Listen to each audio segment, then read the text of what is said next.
You ever wake up to the sound of your life's work going up in flames? I'm talking 5 a.m., coffee barely brewed, and there's this god-awful roar of chainsaws tearing through my cornfield like it's personal.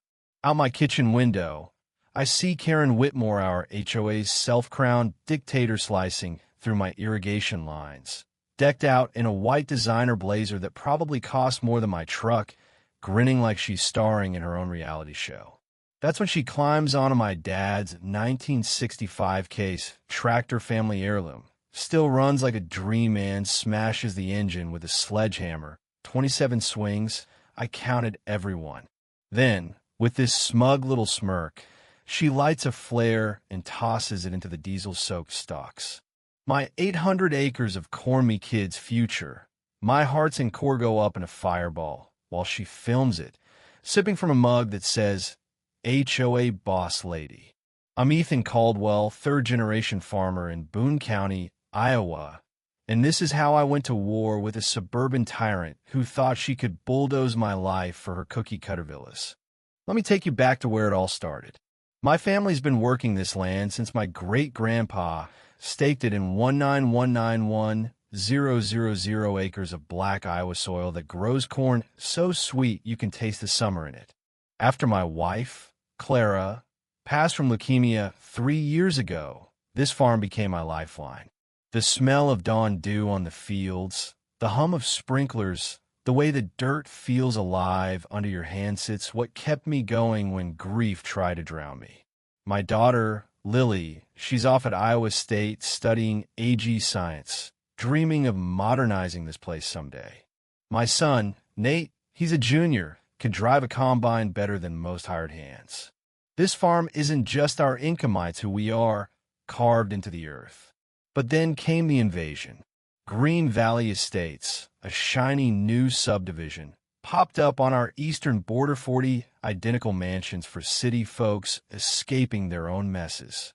Most of the new folks were fine, kept to themselves, but Karen Whitmore? She rolled in like a tornado in a Tesla, fresh off a fat divorce settlement from some tech bro in Silicon Valley. And within months, she clawed her way to HOA president, preaching about elevating property values like she was saving us from ourselves. It started with a letter, certified, official looking like it was from the governor himself. Agricultural odor violation. It said, claiming my fertilizer same stuff farmers have used for a century was somehow a war crime against her neighbors' noses. $500 a day in fines unless I stopped using manure in 30 days. I called her up, tried to reason. Karen, this was farmland long before your cul-de-sacs showed up. Her voice came back, all syrupy and sharp, like a yoga teacher hiding a knife. Ethan, we're building a lifestyle here. Your cow dung doesn't fit the vision. Like I was running a landfill instead of feeding the country. Turns out, some idiot county clerk had accidentally included my land in their HOA boundaries years back, old paperwork, a lazy signature, and now I was trapped in Karen's suburban dystopia. My lawyer, Tom, broke it to me over greasy diner eggs. You're stuck with their rules, Ethan, unless we can prove fraud. Knowledge bomb, always check HOA maps before you buy land. One overlooked line can screw you sideways. The neighbors split like a fault line. Folks like the Jensens, who've run the feed store forever, and the Parkers with their dairy farm down the road, had my back. But Karen's crew, half of them thought she was nuts. The other half drank her Kool-Aid about property values. She started showing up with a clipboard and a photographer, measuring my corn stalks like they'd personally offended her. 8 feet, 3 inches, she'd declare, waving a neon green yardstick. That's over the scenic view limit. Scenic view? Lady, it's corn, not a skyscraper. Then her husband, Greg, got caught sneaking through my wheat field at midnight with a surveyor's kit, mumbled something about compliance checks before bolting to their Tesla. Our border collie, Scout, started losing it every time that white SUV rolled by, and the local kids turned his barking into an app called Karen Alert, 95% accurate, better than the Weather Channel. But Karen wasn't just a control freak, she was drowning in debt. $2 million owed to California banks. Her divorce money gone on bad investments. My farm was her golden ticket she needed to force me out, flip the land to developers, and pocket a fat commission to stay afloat. When she torched my corn, it wasn't just spite, it was survival. That's when I found Clara's old research files, stuffed in our attic from her grad school days studying AG law. She'd flagged cases where HOAs illegally swallowed farmland, and there it was proof the original HOA papers excluded my 1,000 acres, but Karen's version, filed later, whited out the exclusion. Different ink, different handwriting, a sloppy felony staring me in the face. Clara's ghost was about to haunt Karen straight to federal court. I went on the offensive. Filed a complaint with the county under Iowa's Right to Farm Act laws that say if you were farming first, you're untouchable. Set up security cameras that caught Karen's Tesla flattening $2,000 worth of wheat one night. Her smug face lit up in the headlights. The Jensens started a Save Caldwell Farm group online. 300 locals joined in days, sharing their own HOA horror stories. Scout became a star when a video of him chasing Karen's photographer into a ditch went viral. But Karen doubled down, pushing an emergency HOA rule to ban all industrial farm equipment tractors, combines, the work starting the day before harvest. Without my machines, $300,000 in crops would rot. At the town meeting, she stood there in a silk scarf, smirking. Your noise violates our 60 decibel limit. Ethan, maybe try whispering to your corn. Her cronies nodded like trained seals, but then Mrs. Jensen, all 5'2" of her, stood up with a folder thicker than a Bible. Karen owes $2 million to creditors, she said, voice like a shotgun. She's forcing Ethan out to sell his land and save her own skin. The room froze. Karen went from smug to purple in 10 seconds flat. That's when I found my ace.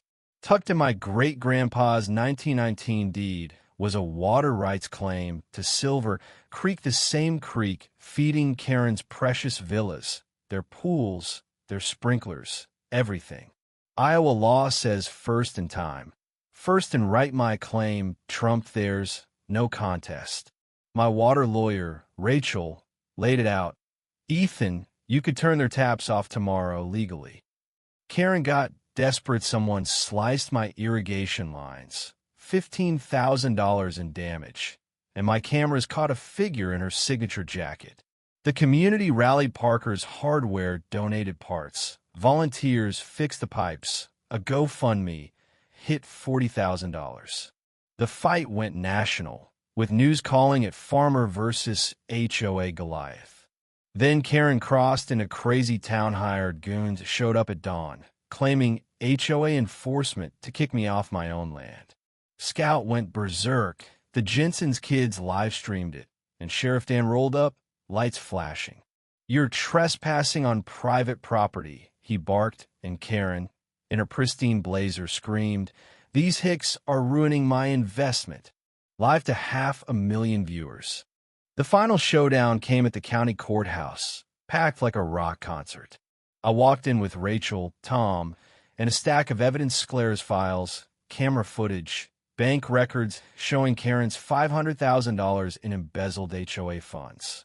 Her lawyer, some slick Chicago guy, tried to spin it, but I laid out the forged documents side by side, originals excluding my land, her fakes claiming it. The crowd gasped. Karen's face crumpled. Then Sheriff Dan dropped the hammer. Mrs. Whitmore's under arrest for fraud, bribery, and racketeering.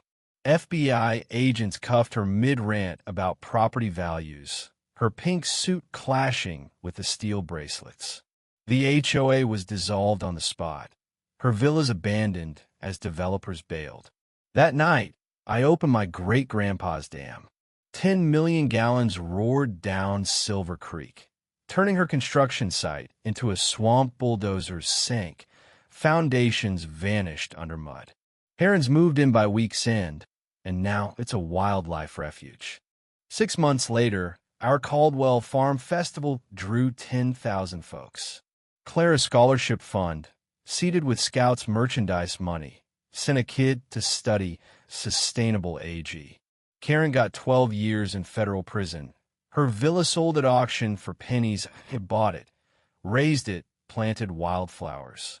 My kids, Lily and Nate, are carrying the farm forward, blending old ways with new tech.